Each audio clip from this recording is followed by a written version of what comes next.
कोई भी ऐसी सदगति नहीं जो गंगा जी प्रदान न कर सके। गतिम चिंत्यताम विप्रास्तूर्णम सामान्य जन्मनाम, सामान्य जनों को भी परम गति प्रदान करने वाली और ब्रह्म ऋषियों के चिंतन मात्र से जो गति पर जो चाहे वो गति गंगा जी प्रदान करें। साक्षात ब्रह्म द्रव प्रवाहित है गंगा जी। गंगा जी की ही एक ऐसी अमोघ महिमा है कि जिनके दर्शन मात्र से पाप नष्ट हो जाते हैं। गंगा जी मतलब श्री धाम वृंदावन से इस समय जैसी आसक्ति प्रगट की वृंदावन ने, ऐसी गंगा जी से आसक्ति। गंगा जी छोड़कर कहीं नहीं जाना, किनारे ही जो तीर्थ मिले मिले, कहीं नहीं जाना, नगर में भी ऊपर नहीं चढ़ना, वहीं जो आहार मिले गंगा का क्यों।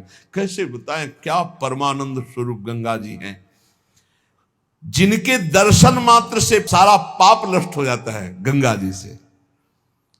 और आपको बताएं अधिकतर बड़े महापुरुषों का दर्शन गंगा किनारे जो प्रगट में थे और जो अप्रकट थे। नानक देव जी का पहला साक्षात्कार गंगा के किनारे हुआ। वृंदावन, पावन पुलिन, ये सब गंगा की रेती पे।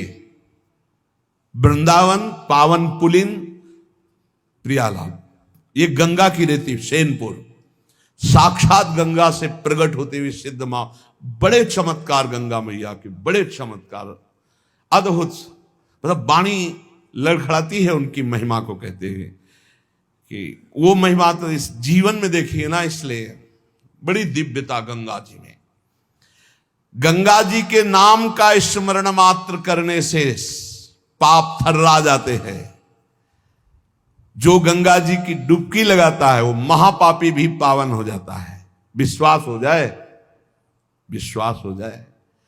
गंगा जी में स्नान करके, आचमन करके, गंगा में ही जब पितरों का तर्पण किया जाता है तो पितरों को बहुत तृप्ति होती है और पितर मुक्त होने लगते हैं। जैसे अग्नि के संसर्ग से रुई भस्म हो जाती है, ऐसे ही गंगा जी के स्पर्श से शारीरिक, मानसिक, वाचिक तीनों प्रकार के पाप भस्म हो जाते हैं। गंगा गंगेति यो ब्रूयाद योजना नाम सतैरपि, जो 100 योजन दूर, 400 कोस दूर से गंगा गंगा गंगा बोले, मुच्यते सर्व पापेभ्यो विष्णुरुकम स गच्छति, वो शरीर निष्पाप हो जाएगा, वो वाणी निष्पाप हो जाएगी, उसका मन निष्पाप हो जाएगा और वो भगवत धाम का अधिकारी हो जाएगा। जो 400 कोस दूर से भी गंगा गंगा गंगा, सब गोरा ही गोरा है। गंगा जी गोरी, महादेव जी गोरे, तो फिर उन्होंने उठा के फेंक दिया ऐसी गोरे प्रेम रसासों में। कभी सोचा नहीं था कि कभी वृंदावन, कभी सोच में ही नहीं था वृंदावन। बड़ी अनन्यता थी, इतनी निर्भयता थी। अब गंगा किनारे तो गांव में लोग ऐसे ही लाश प्रवाहित करते हैं ना, कुत्ते वहां के बहुत प्रवीण होते, बीच धारा से घसीट के लाश ला के ऐसे, और वहीं किनारे हम भी पड़े हुए हैं, वहीं वो चीथ रहे, कोई फर्क नहीं पड़ता, एकदम निर्भयता। भगवान शिव की अनन्यता। गंगा जी को जब देखते हैं तो एक तो धारा में प्रवाहित होती है, भगवान शिव के जटा में भारी तन्मयता। गंगा जी की विशुद्ध कृपा, अपार शक्ति। कह रहे सैकड़ों योजन दूर से अगर गंगा गंगा गंगा ऐसा पुकार दे तो उसका शरीर पवित्र हो जाएगा, उसका मन पवित्र हो जाएगा, उसकी वाणी पवित्र। कल नरकों का वर्णन हुआ था, आज नरकों से उद्धार का वर्णन हो रहा है भाई। गंगा जल का आचमन करने वाला, गंगा जल का स्नान करने वाला, गंगा की धारा का दर्शन करने वाला, 400 कोस दूर से गंगा गंगा गंगा ऐसा उच्चारण करने वाला नरक नहीं जाएगा। कल जब नरकों का वर्णन हुआ था तो कई लोगों के बातें आई थी कि हमारे 38 के 38 हमारे में लक्षण है, अब क्या होगा। कोई कहता हम में 5 हैं, कोई कहता हम में 2 हैं, इसका मतलब नरक जाना पक्का है। तो आज उसकी काट सुन लो। नाम संकीर्तनम यस्य सर्व पाप प्रणाशनम, करना मत अवलो नसानी, अब ना न सही हो, पहले नियम लो कि आज के बाद नहीं करेंगे। और नाम कर संकीर्तन करो प्रभु का चरणामृत पियो। कभी अवसर मिले तो गंगा जी के समीप जाके साष्टांग दंडवत करके डुबकी लगाओ, आनंद पूर्वक खड़े होकर कुछ देर नाम जप करो। नरक वरक नहीं मिलेगा, सब बढ़िया मंगल हो जाएगा, पर करना ही पड़ेगा।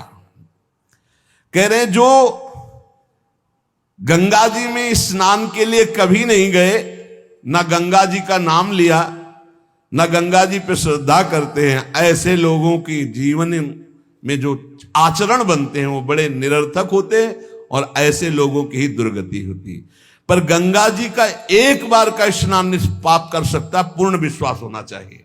एक बार हरिद्वार में बहुत लोग गंगा स्नान कर रहे थे, पार्वती जी ने कहा कि देखो इन सबका उद्धार पक्का हो गया, क्योंकि हम देवी की महिमा को जानती गंगा की, ये सब स्नान करके पूर्णिमा का पर्व है, ये स्नान कर रहे पक्का निष्पाप हो गए। महादेव जी ने कहा नहीं नहीं नहीं। बोले क्यों प्रभु? बोले इनमें कोई गंगा स्नान कर रहा है नहीं, सब पानी में डुबकी लगा के आ रहे हैं, गंगा में थोड़ी लगा के। बोले प्रभु आप भी एक आश्चर्य में बात करते, सब देखो ना कितने भाव से नहा नहा के आ रहे हैं। बोले अच्छा इनको विश्वास नहीं गंगा जी पे, इसलिए पानी पे डुबकी लगाते हैं, कोई एक होगा जिसे विश्वास होगा। देखो अभी हम परीक्षा करते हैं।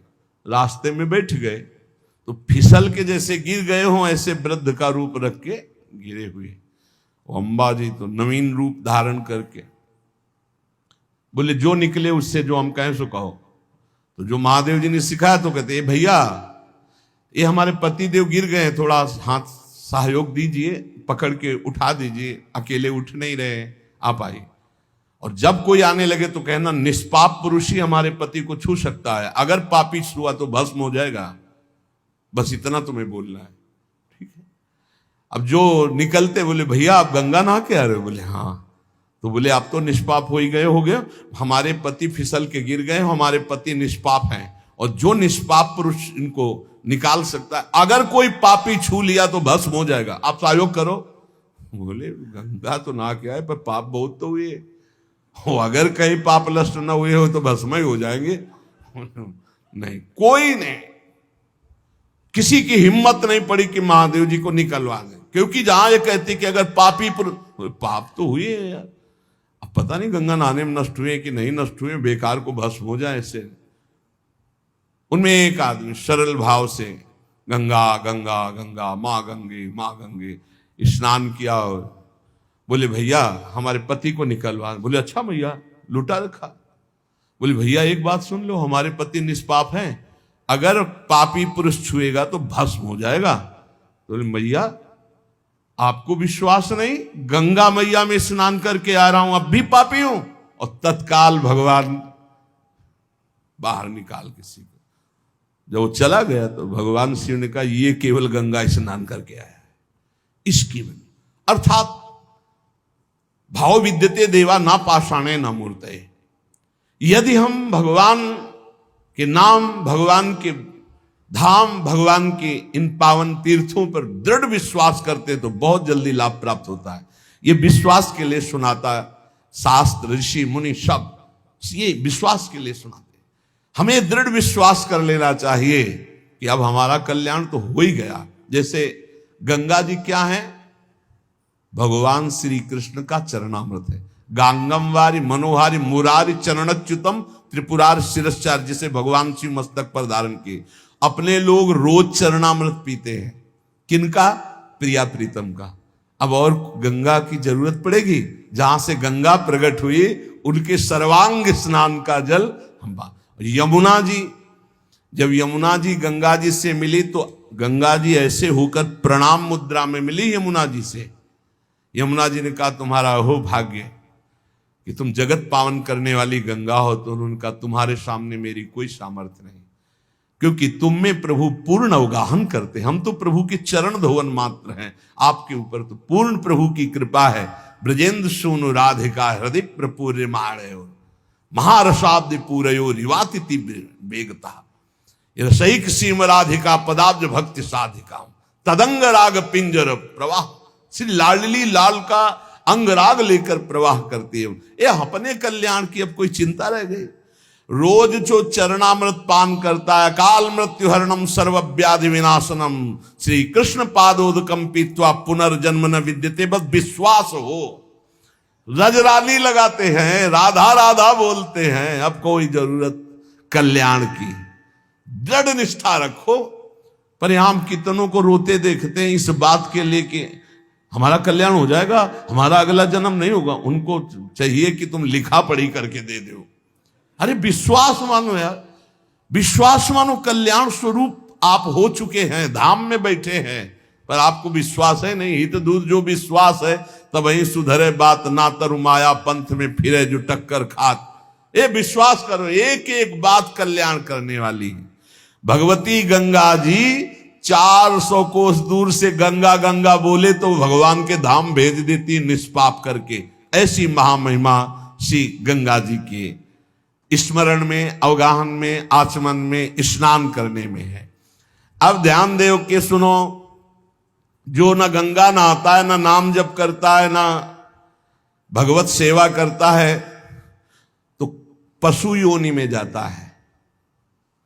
कह रहे हैं पूतिगंधम तमोमेध्यम वर्जनीयम प्रकीर्तितम पूर्वद भक्षणे प्रीता अद्य पापम करोति च स्तेयशीलो निशाचारी बुद्धिर्गेयः सवंचकः अबुधा सर्वकारेषु अज्ञाता सर्वकर्मसु समयाचारहीनस्तु पशुरेव स बालिसाः। ये पशु योनि में जन्म लेंगे ऐसे लोग। कैसे लोग? नरक जाएंगे, कल चर्चा। गंगा जी की महिमा अपार। अब सुनो, पशु योनि में कौन जाएगा? जब जीव यहां कोई पापाचरण करता है तो भूतेश्वर भगवान मथुरा में है, उनका शासन होता है। ब्रज 84 कोष के जीवों को जो प्रेत योनि को प्राप्त होते हैं उनको, और जब मुक्त होने का अवसर आता है तो ऐसे छूट दे देते हैं। ऐसे नहीं है कि वो तुमसे, यहां ऐसा नहीं कि नहीं है, कई प्रसंग पाए गए हैं अभी तो देखो। तो पशु योनि को प्राप्त होता है। देखो, जो रात के 11 बजे के बाद 3 बजे के बीच में भोजन करता है, ये निशाचर है। निशा माने रात, चर माने विचरने वाले। रात में खाना, रात में तुमको 8-10 बजे तक भोजन कर लेने का नियम। 11 आखिरी है, 11 के बाद भोजन में बिल्कुल नहीं होना चाहिए। ये रात नहीं है ऐसे कि तुम्हारा जब मन आए तब भोजन। 11 से लेकर 3 बजे के बीच में बिल्कुल नहीं। शांति से भजन करो, सो जाओ, उपद्रव मत करो। अब सीटियां बज रही हैं 12 बजे, चलो होटल में चलते 12 बजे खाने, ऐसे लोग जाते हैं। पशु योनि निश्चित। अपवित्र भोजन, दुर्गंध युक्त भोजन, अभक्ष भोजन, इनको पाने में जो आनंद मानता, रात के 11 से 3 के बीच में भोजन, जो रात में आहार ऐसा करता है उसको पशु योनि मिलती है। जो दूसरों का धन चोरी करता है, जो विद्वान बन करके दूसरों की वंचना करके धन को लूटता है, जो अपने कर्तव्य कार्यों से अनभिज्ञ होकर मनमानी आचरण करता है, जो समयोचित सदाचार का ज्ञान नहीं रखता, वो मूर्ख पशु योनियों को प्राप्त होता है। जो हिंसक स्वभाव का है, जो अपने परिवार वालों को पीटता है, गाली गलौज, थोड़ी सी संपत्ति के लिए मारपीट, ऐसी लड़ाई झगड़ा, कलहप्रिय, कायर, कुत्ते की योनि को प्राप्त होता है। लिखा हुआ है वो कुत्ते की योनि को प्राप्त होता है। जो थोड़े से हिस्सा के लिए भाई बंधुओं को मारपीट, कलह, लड़ाई झगड़ा, इस तरह का व्यवहार, हिंसक स्वभाव, क्रूर स्वभाव, इनको कुत्ते की योनि प्राप्त होती है।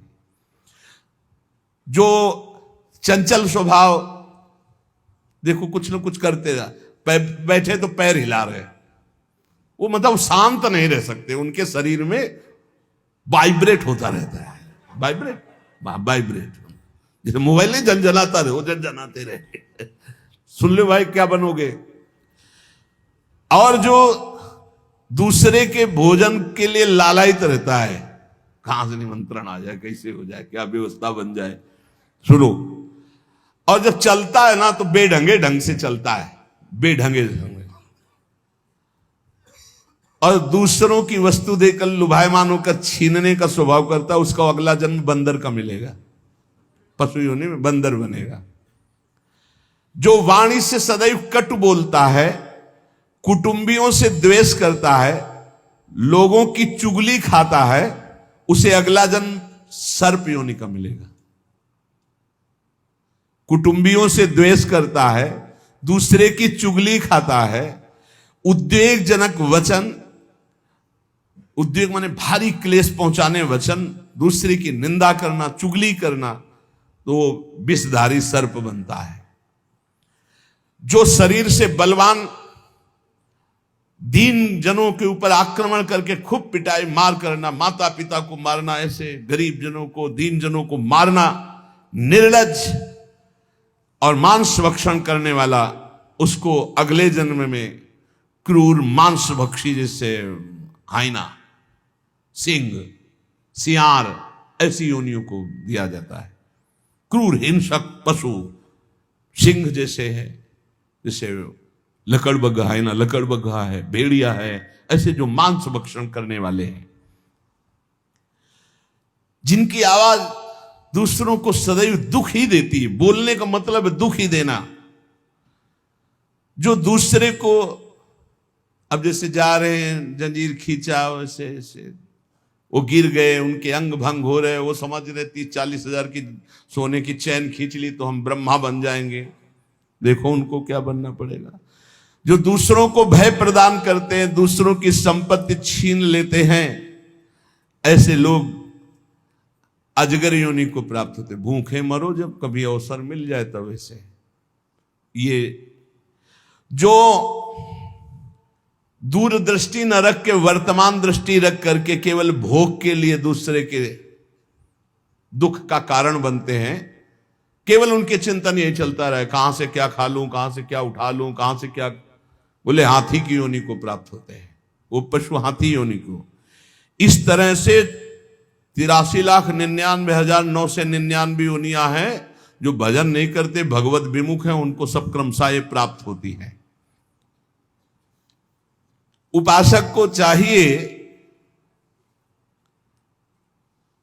कि कम से कम इतना तो कर ले कि अगला जन्म मनुष्य का हो जाए, फिर भजन करे अगर कोई कमी रह गई हुई।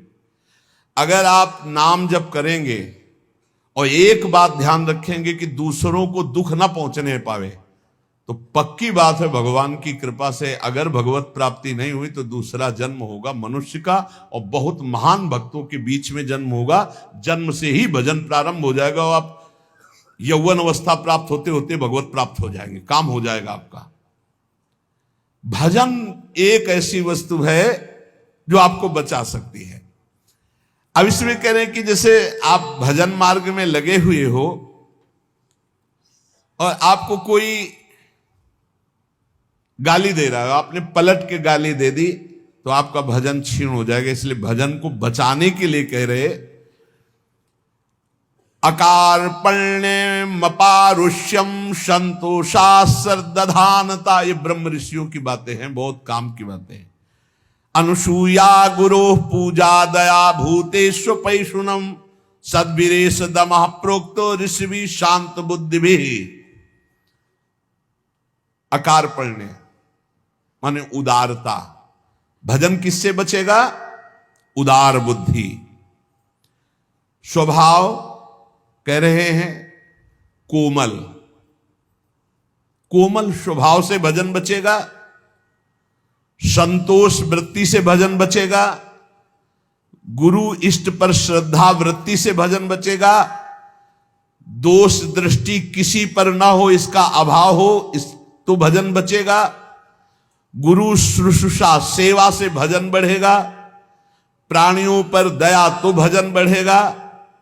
किसी की भी चुगली ना करना, संत और ऋषि मुनियों का संग करना, इससे भजन बढ़ता है, पचता है। भजन किससे नष्ट होता है? तो कह रहे हैं जब अवमाने न कुप्येत सम्माने न प्रहस्यति सम दुखो सुखो धीरा प्रशांति इति कीर्त्यते। जब तुम्हारा अपमान हो और तुम उसका बदले में अपमान कर दो तो तुम्हारा भजन क्षीण हो जाएगा। और यदि अवमाने न कुप्येत, अगर तुम्हारा अपमान हो रहा तुमने क्रोध नहीं किया, तुम्हारा सम्मान हुआ तुमने सम्मान स्वीकार नहीं किया, बचना भाई, इससे बचना, ये अगला जन्म नहीं होने देंगे। अगर ऐसा उदारता, कोमल स्वभाव, संतोष, श्रद्धा, दोष दृष्टि का अभाव, गुरु सेवा, प्राणियों पर दया, चुगली ना करना, निश्चित निश्चित अगला जन्म नहीं होगा। आप अपने भजन को बचाएं। जब कोई आपका अपमान कर रहा हो तो आप उसके बदले में उसका अपमान ना करें। यदि आपको क्रोध आ गया अपमान करने पर तो आपका भजन का फल क्षीण हो जाएगा। यदि सम्मान हुआ, आप आनंदित हो गए कि हमारा बड़ा सम्मान हो, तो आपका भजन क्षीण हो जाएगा। इसीलिए श्रीपाद भी कह रहे हैं, सम्मानम कल्याति घोर गर्लम नीचापमानम सुधा, श्री राधा मुरली धरो भज सके वृंदावन मात्यज।